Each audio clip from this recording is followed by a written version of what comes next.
myths or pitfalls that software testers should avoid during the job search and interview process. So I'm going to break that down, even now I've asked it now. Let's start with the job search side of that. So yeah, common pitfalls during the job search process. Yeah, okay. So thinking about the job search itself.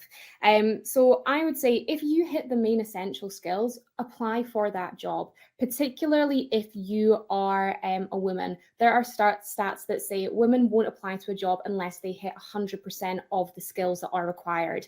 We always say, I say we, the company I used to work for always say that a job advert is a wish list, right? You are probably not going to hit 100% of that. So first thing I would say is if you are hitting the main essential skills, I would apply. It doesn't hurt. The worst that they're going to say is no, right? And if you're actively looking for a job, the more roles that you apply to, the better. Yes, you want them to be the right roles and you want them to match your specific skill set, but it doesn't hurt to kind of even the playing field by applying for a few more roles.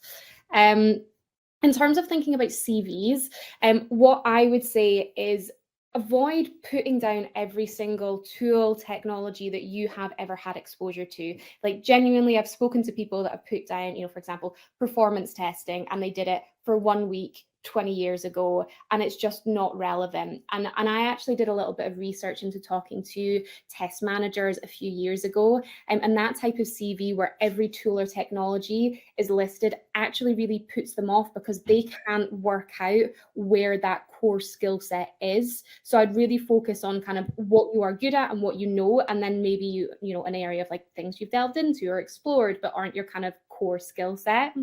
And what I always like to say as well is assume the person who's seeing your CV for the first time is a moron, right?